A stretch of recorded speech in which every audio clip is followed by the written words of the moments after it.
Hello friends, I hope that you're all well. It has been a while since I did a video. I've been out of the country for about a month and a half, 2 months. So I hope that you have had a chance to practice and that you have found the practice that you enjoy doing. Please keep in mind that as you practice, to listen to your body. If your body says don't do something, please don't do it. Anyway, without more ado, let us begin. Please stand, put your toes together, have your heels slightly apart, about 3/4 of an inch or an inch. If you find that that's uncomfortable for you and you want to have your feet separated instead, but please don't have the outer edges of the feet wider than your hips. So the outer edges of the feet inwards in line with the hips, however that is for you.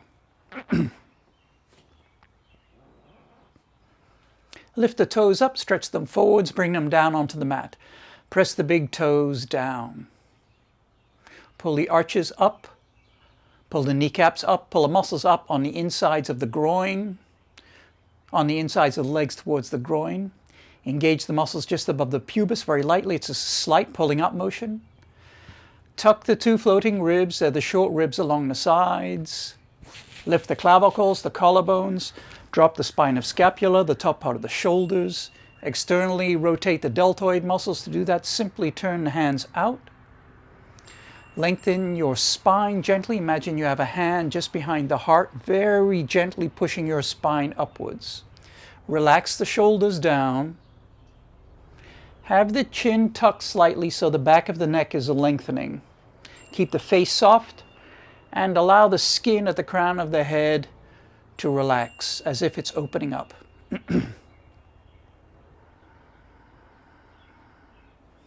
Be mindful of your breath. Be aware of your muscles. As you practice longer, as you spend more time practicing rather than doing longer periods of time practicing as such, you'll notice that you can identify more muscles in your body as you practice.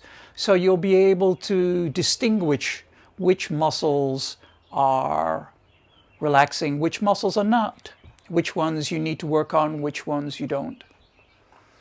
It is unlikely that you'll ever know all the muscles in the body, but the major muscle groups you certainly will. So, moving from this pose, Tadasana, we're going to move to Virabhadrasana II, Warrior II. Please stand with your feet 3.5 or 4 foot apart, or what is a comfortable distance for you. You can either walk out or jump out, depending on what you prefer. You may hear some strange sounds from time to time. My dog Tufty is just down here on the floor, and she has something she's chewing on. So, make sure, however you get there, that the outer edges of your feet can press down. If your legs are too far apart, you're going to find that the outer edges of the feet are going to pull up. And you don't want that. You want to have the outer edges of the feet so they can press down nicely. So press the big toes down, pull the arches up in the feet, and have the outer edges of the feet press down. Adjust the feet as you need to. If you find your stance is too wide or too short, please change it. Don't feel that once you've moved into a position, you have to stay there, because you don't. Adjust things as you need to. You'll find that as your practice increases, you will spend more time in a pose and adjusting as you go along, as the pose deepens for you. In the mornings when I start, sometimes I'll have a certain leg length, and then as I warm up and the muscles lengthen, then I can go a little deeper into the pose. So please don't feel that once you're in a position you have to keep your feet there. So the feet are generally pointing forwards, not out to the sides, unless you've had damage to your ankles or your feet, and that's how they go right now. If that's the case, please do what your body wants you to do. So now to begin with, turn the right foot out, put the right foot down, press the big toes down, look at your foot. The foot is pointing forwards, unless, like I said, you've got damage to your ankle or to your knee, and it won't do that. Look at the rear foot. Bring the rear toes in a little bit. Press down with the big toe. Again, the outer edges of the feet are pressing down. Bring the right knee directly over the right ankle.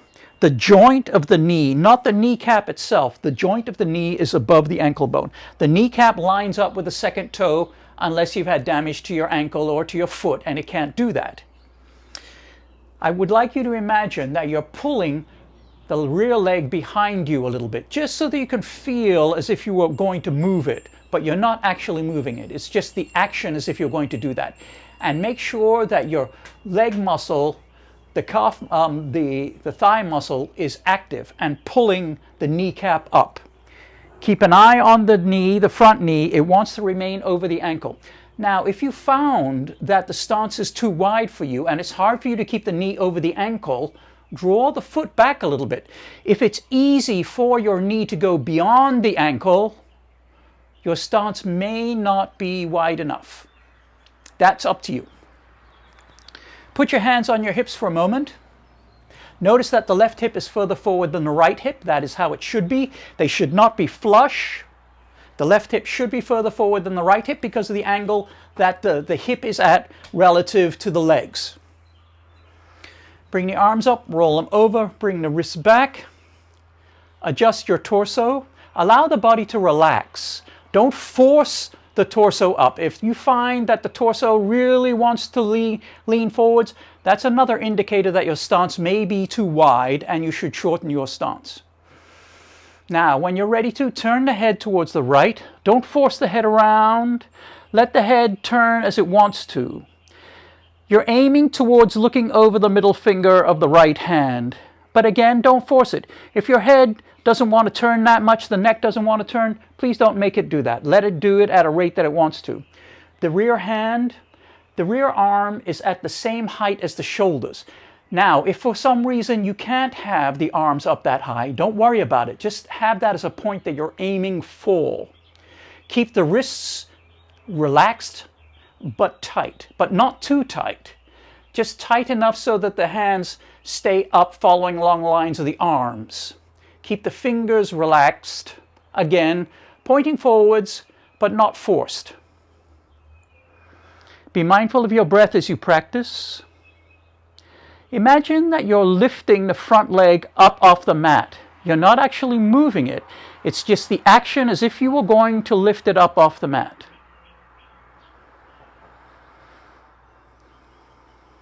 As you breathe, try and breathe with your tummy. But again, don't force it. If your body doesn't want to breathe that way, don't do it.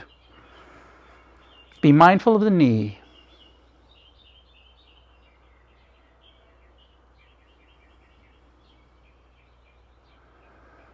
Now, straighten the front leg. Feet face the front.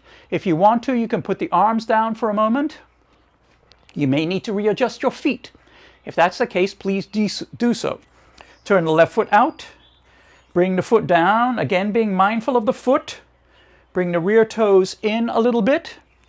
Bring the joint of the left knee directly above the ankle bone. The kneecap generally lines up with the second toe, unless you've had damage to your ankle or to your knee. Now you may find that you're tighter on this side. So you find then that your torso won't straighten up. Either you can shorten the stance, or you can just allow your body to be the way that it wants to be right now. Remember to lift the clavicles, the collarbones, drop the spina scapula, the top part of the shoulders, allow the shoulders to go down the back. Turn the head when you're ready to. Keep an eye on the knee. Draw the rear leg behind you a little bit without actually moving it. It's just the action of doing that. And you're lifting the front leg up off the mat. Listen to your body. Depending on the time of day that you practice, you may find that your body may be more tired or more invigorated than it normally is. So allow for that. Personally, I do my main practice early in the morning, but that's just because early in the morning happens to really work for me.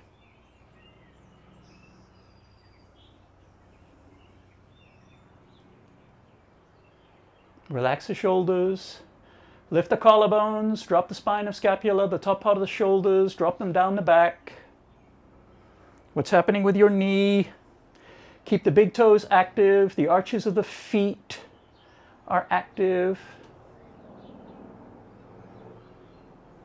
And straighten the front leg, feet face the front.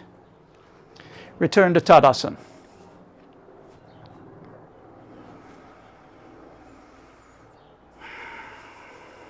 Now please remember, as we go through the practice, if you find you need a prop, you want to use a chair, or you want to use a block, or a strap, or blankets, please do that.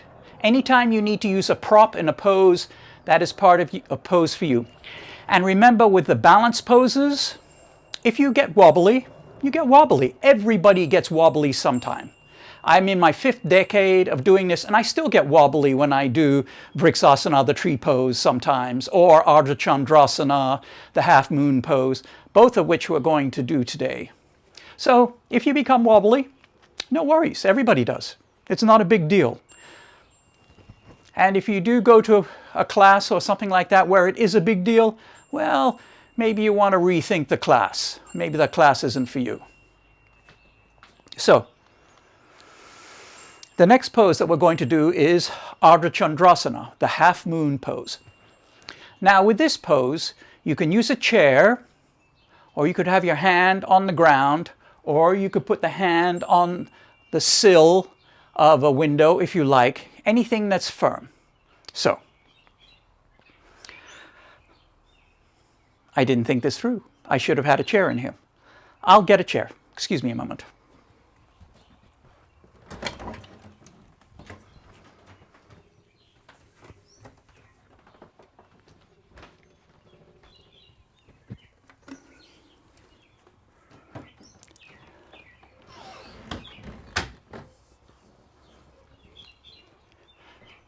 Here we go, a dining room chair.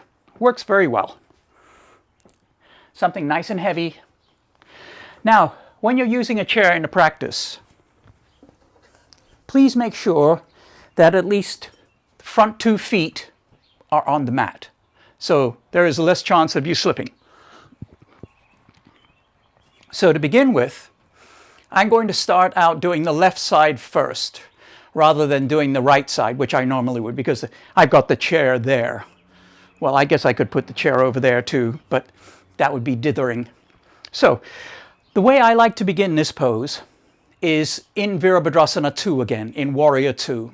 And that puts you rather in the position for the pose, and then you can just make some modifications as you go along. So I'll do this 2 different ways. I'll do it with the chair, and I'll do it without the chair. And you can choose which one you would like to do. And of course, you have the option not to do any of them at all. So, Ardha Chandrasana, the half moon pose.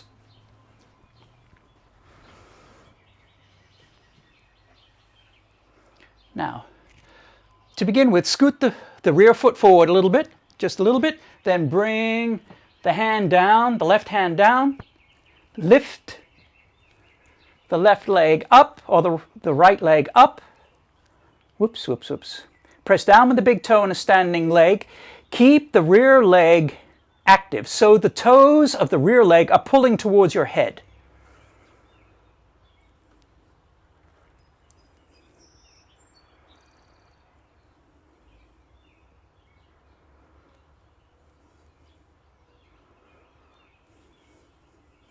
Only hold this as long as you want to. Balance poses are very good for your brain.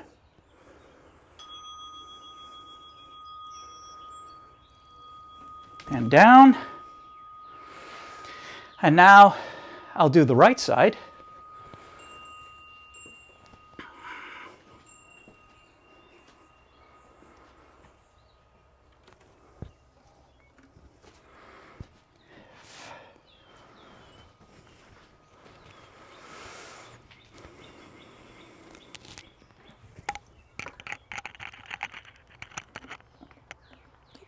My balance is off right now. I think my balance went on holiday. But that's okay.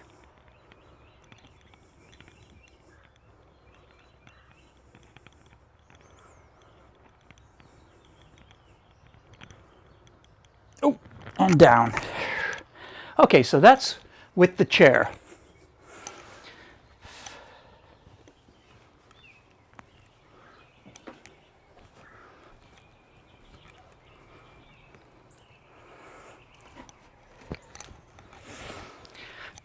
Now, without the chair, I'll begin on the right side, then I'll do the left side.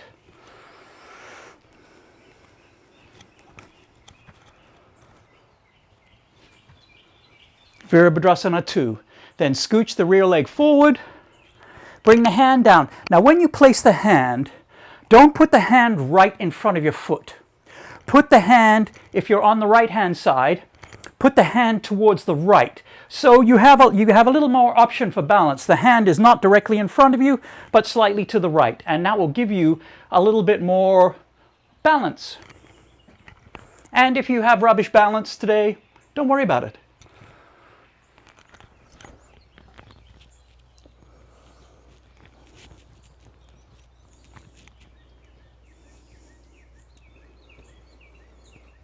The rear leg, the toes are pulling towards my head.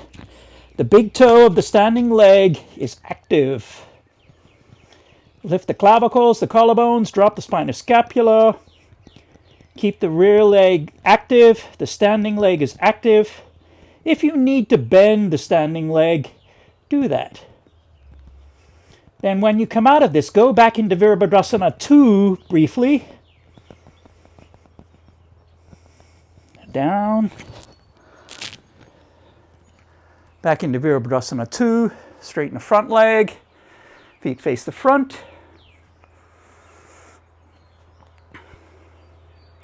Now do the other side. Keep an eye on the foot.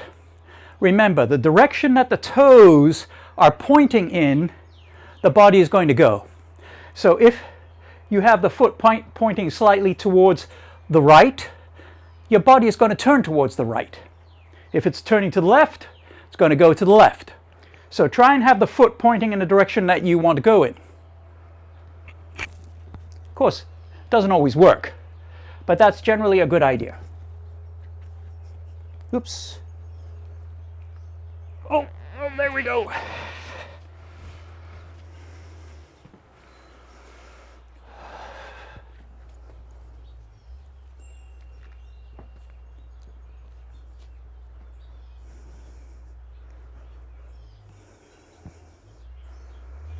The rear leg is active.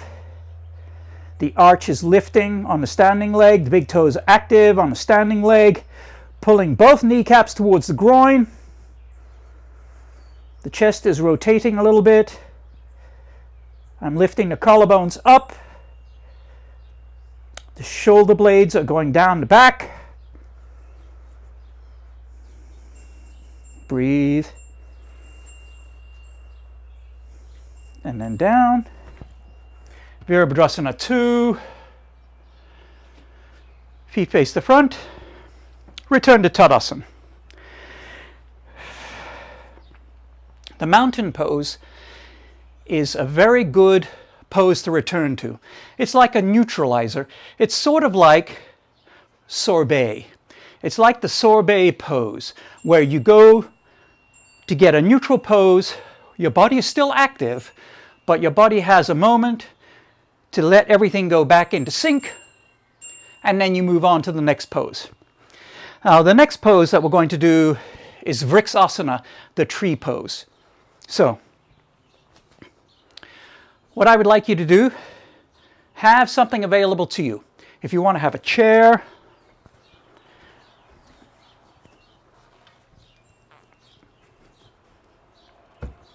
have the chair available to you, or windowsill, anything that's solid, just so you have something for comfort. Now, please remember too that there are a number of ways that you can do this pose.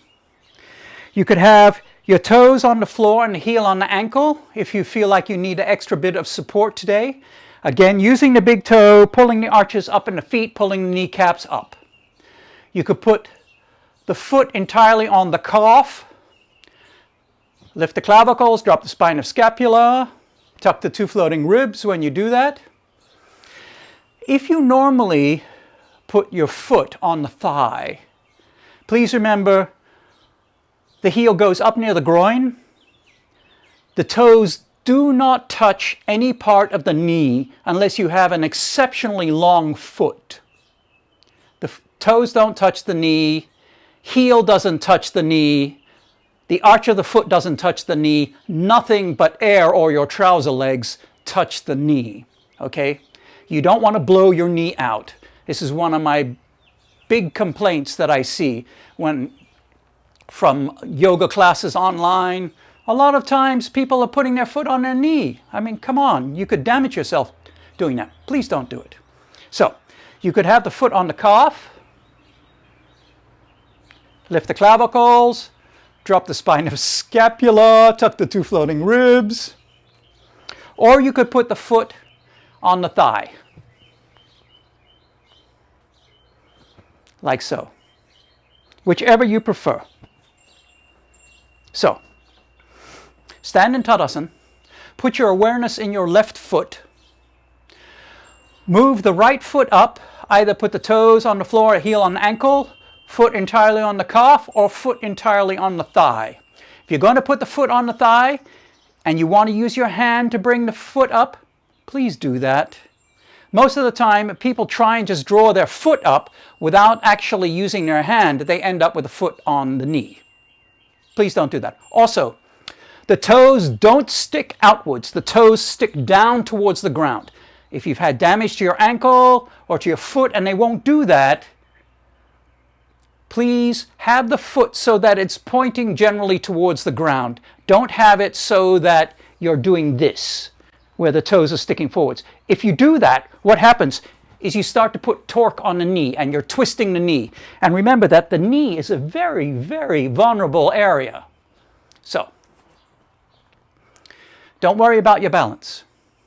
Lift the clavicles, drop the spine of scapula, tuck the two floating ribs, lengthen your spine comfortably. Move your awareness into the left foot, engage the big toe, pull the arch up, pull the knee up, draw the leg up and put it into a position that works for you today, not the one that worked for you yesterday or the one that may work for you tomorrow. Adjust your trousers as you need to. Press the foot firmly against the thigh, and the thigh presses back against the foot. Bring your arms up, hold a nice large beach ball if you like. If you want to put your hands together above you, the arms must touch the ears. Not this thing, please. That or that. I don't want you to have your shoulders perking up towards your ears. Whoops.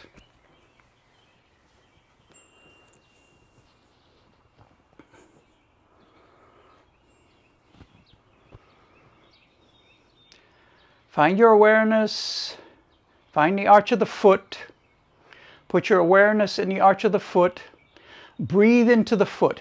Remember, where your mind goes, your breath will follow.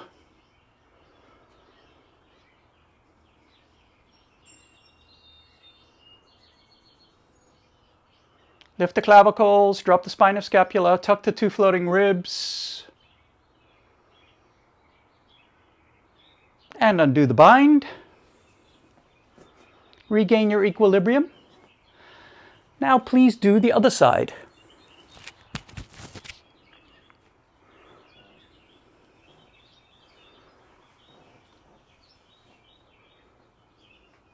Remember the foot. Remember, you may have better balance on one side than the other. Look at something that is vertical rather than something that's horizontal. That'll help with the balance. Big toe will help with the balance. Remember, your weight wants to be slightly in front of the heel. Not at the back of the heel, not in the toes, not in the ball of the foot.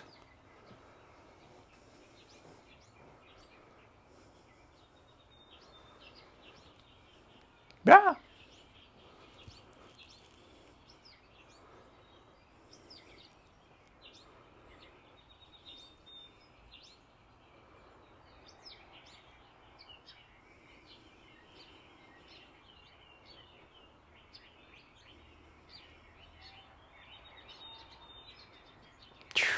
And over I go.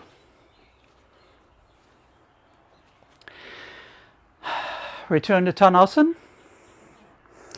Remember too, if you want to continue on doing the pose, continue on doing the pose. You can always watch the remainder of this as you want to. That's the great thing about doing these clips.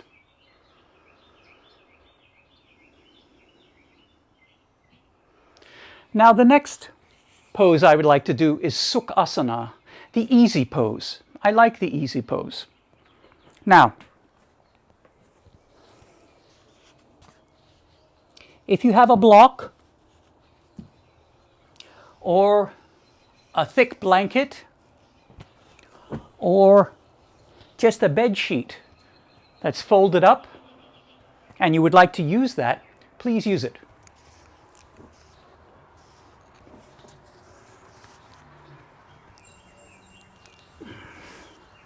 Begin by sitting in Dandhasana, the seated staff pose, where the arches in the feet are going forwards, the sides of the feet are coming back, the toes are pointing upwards.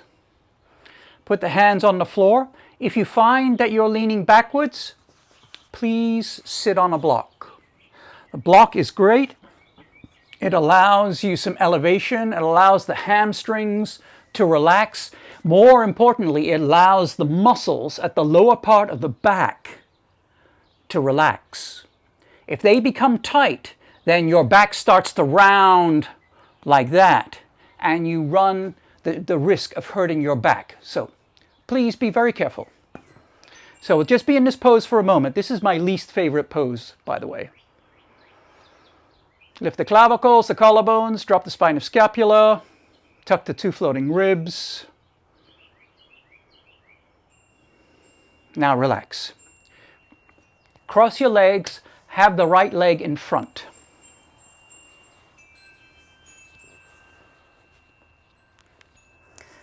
Lift your hips up off the ground, then bring the buttocks back down towards the ground. The sides of the feet are pressing into the mat. The toes are pointing forwards. They're not laying down like that. They're pointing forwards, they're active.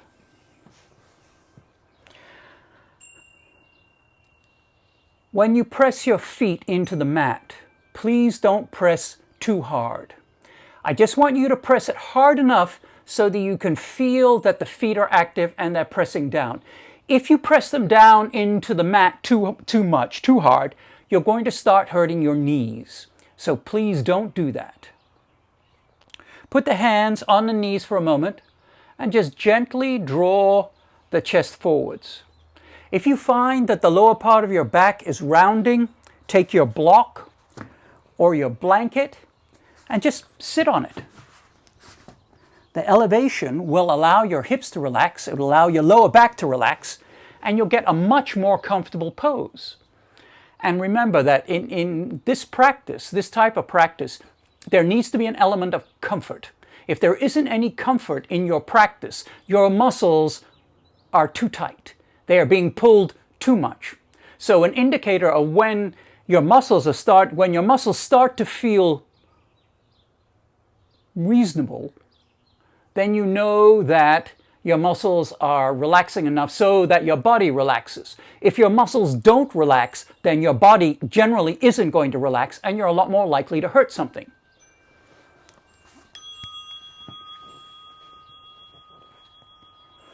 Now, hands gently on the knees for a moment. Just draw the chest forwards. Tuck the chin a little bit, lengthen the back of the neck, keep the crown of the head soft. Now, there is a turn in this. We're going to begin by turning towards the right, and then after we've done the right, we'll come back to center and pause for a moment or two, and then we'll go to the left. Whenever you're doing a twist, when you're moving from one side of the twist to another side of the twist, always give your body a chance to relax for a moment or two before you go on to the other side. You're a lot less likely to damage something.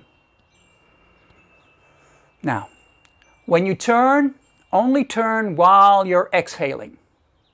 When you run out of breath, stop, take another breath, then turn some more. When you get to the final bit of your turn, please don't turn only as far as you can go.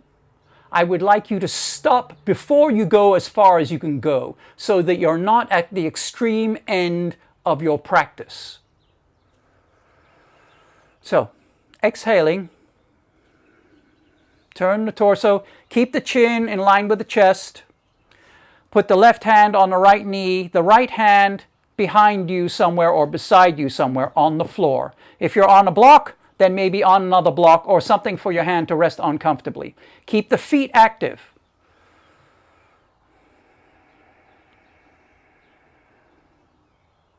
Pause if you want to. Turn some more, only if you want to. Remember, your torso is straight up and down. You're not leaning to the left or leaning to the right. If you are, you're only leaning a little bit. Bring the right hand behind you and place the right hand on the left thigh. Or just keep it on the mat. You don't have to put it on the thigh for the practice to be complete. Listen to your spine. How does the spine feel? Please don't use your hands to force your turn. You're simply using the muscles in your body to allow the turn to happen. It's just the muscles in your torso, not the muscles in your arms or in your legs. Keep the chin tucked, the back of the head lengthening slightly. Turn your head so that the corner of the eye, the corner of the right eye, sees the corner of the right shoulder. You're not trying to put your nose over your shoulder.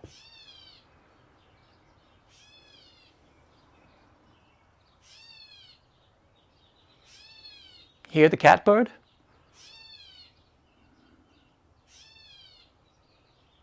Now undo the bind with the hands. Allow the torso to return to the front.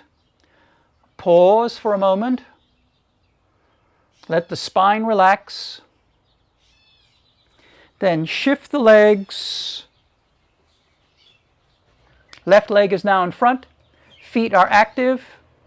Remember, you may be tighter on one side than you are on the other. I have scoliosis, and when I turn to the left sometimes, my torso is a lot tighter because I've got this lovely little curve in my spine. It's one of the reasons why I like to do yoga. It really helps with that. Yoga asanam anyway. Hands on knees for a moment. Pull the torso forward just a little bit. Lift the clavicles, the collarbones. Drop the top part of the shoulders. Tuck the chin lightly. Exhaling, turn towards the left. Move the left hand to the floor, the right hand to the left knee. Pause when you want to. Exhale, turn the torso, not using the hands, just the muscles along the spinal column. Your chin is tucked, the back of the neck is lengthening. The eyes are soft.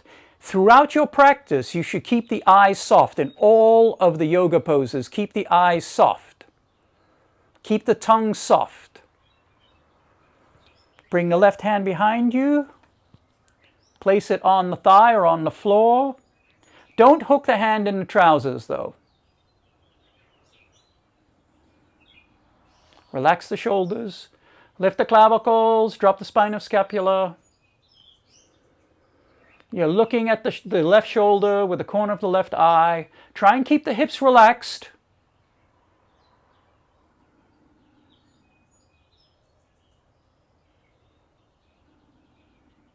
Now undo the bind. Return to the front. Pause. Let your body relax. Extend the legs out. Shake them out.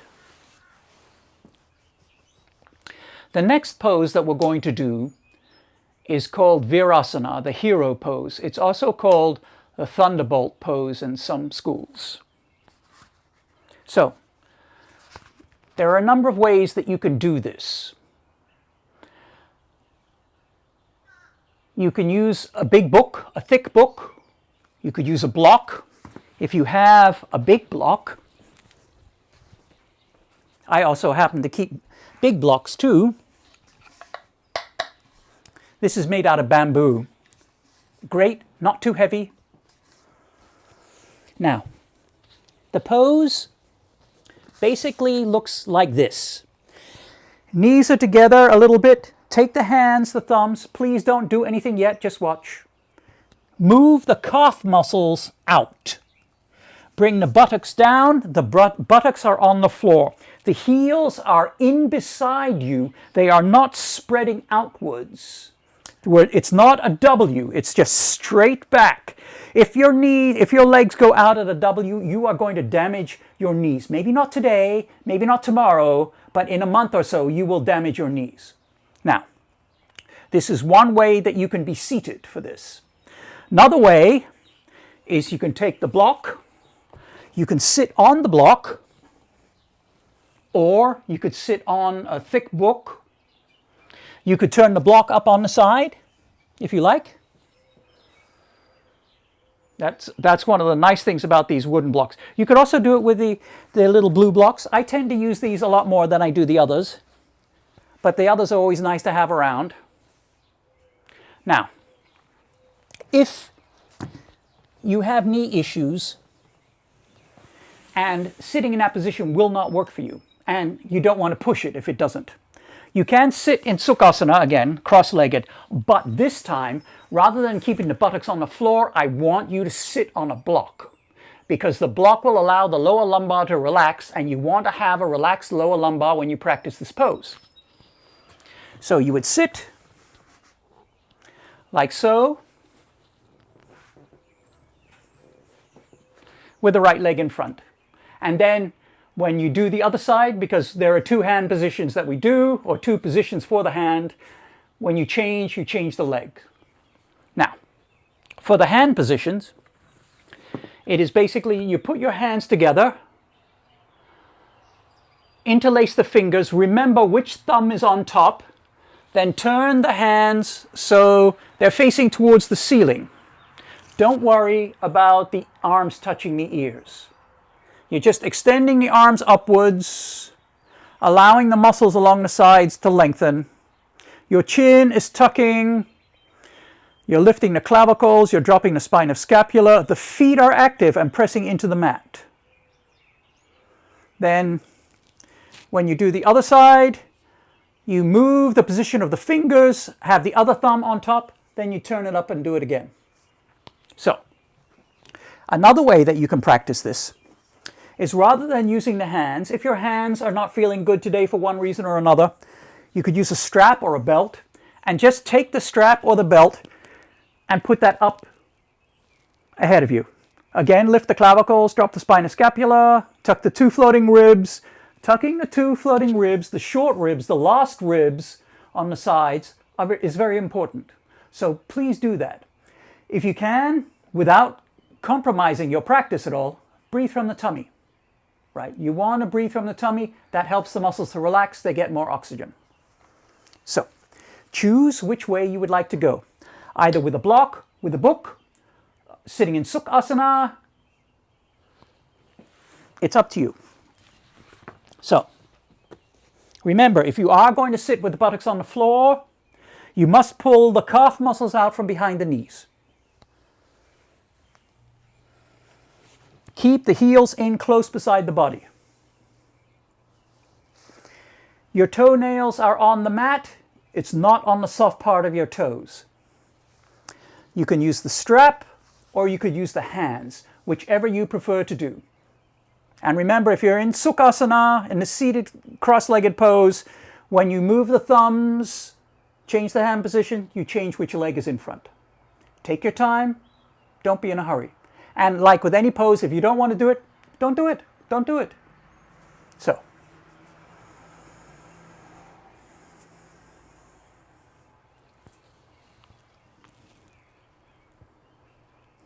allow the muscles to relax. Allow the spine to lengthen.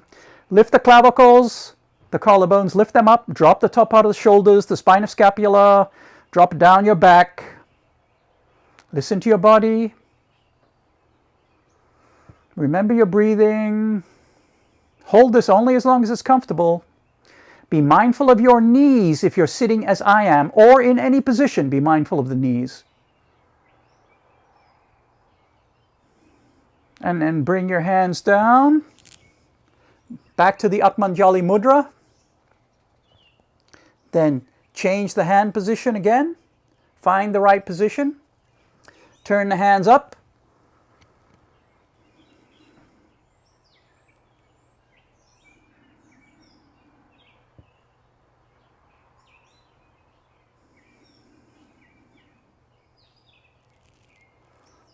What muscles need adjusting? What muscles feel too tight? What muscles can you relax? If you cannot relax a muscle, you are using it too hard. You are overextending that muscle.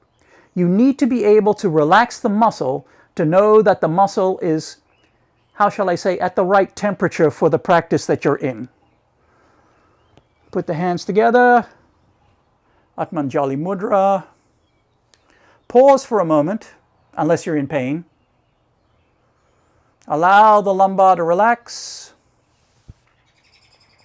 And come out of the pose whichever way you would like to. Now, for the final pose, we're going to, of course, do Savasana. Savasana is the corpse pose.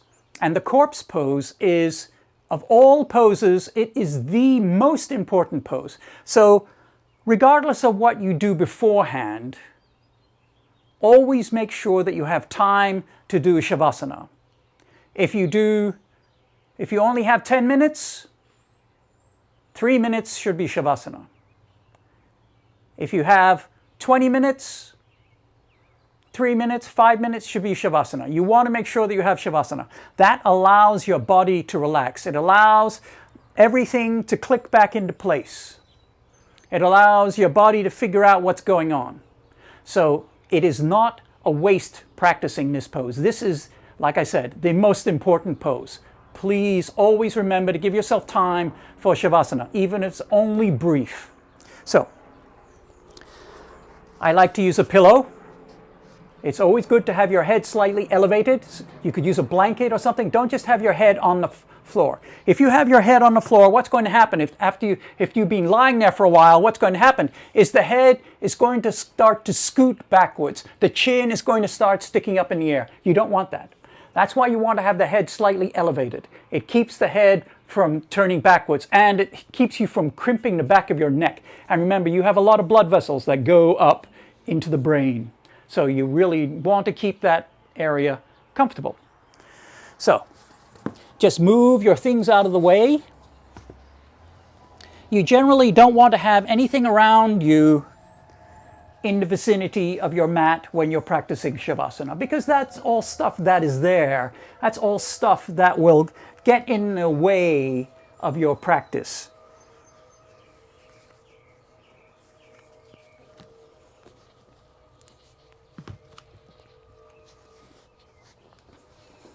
I like to use a blanket. So I will practice Shavasana for a little bit, then I will be up. But you continue on, practice as long as you want. And there will be a short meditation, which you can do lying down if you like. And the meditation is a self-guided meditation. It is not one that I speak through.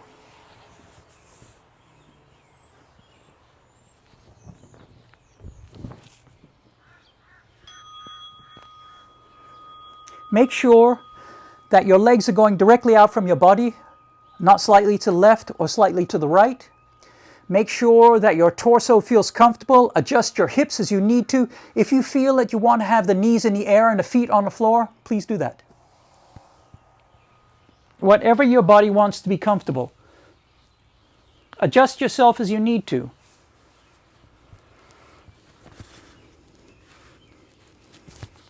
If you're wearing glasses, you may want to take the glasses off.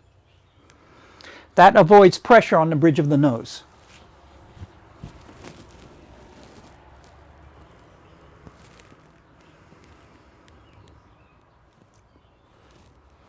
Become aware of your breathing. Watch your breath. Keep the awareness on the breath. but don't interfere with the breath. Just let the body breathe as it wants to.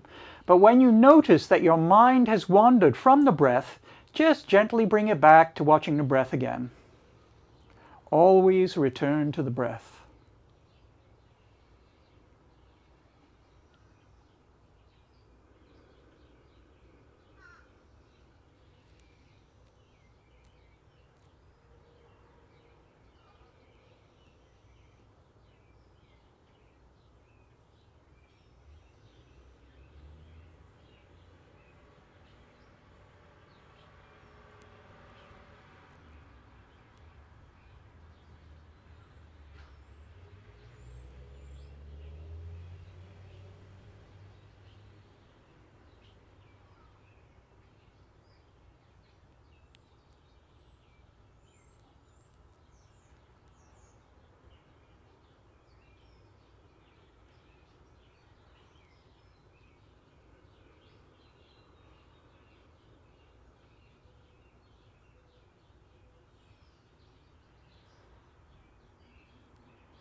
If you wish to move into a meditation position, whatever that happens to be for you, please feel free to do that.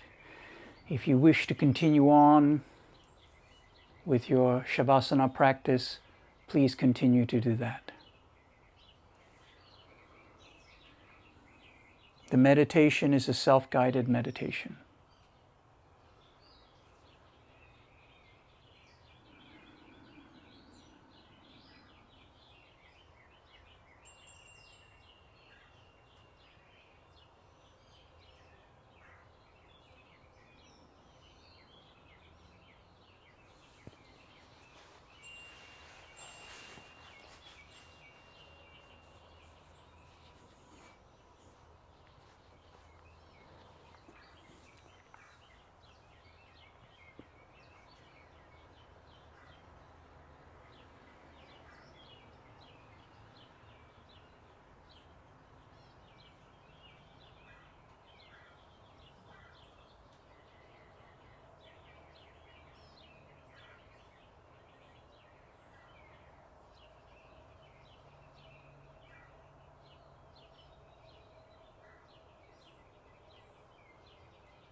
Thank you for coming to the practice.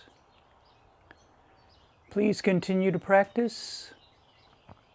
Set yourself a time on a regular basis and practice. If you would leave a comment on my page, that would be nice. If there's something you would like to try, a practice that you would like to try, do let me know, and if we can, we'll work on it. All the very best, and may you all be well. Thank you.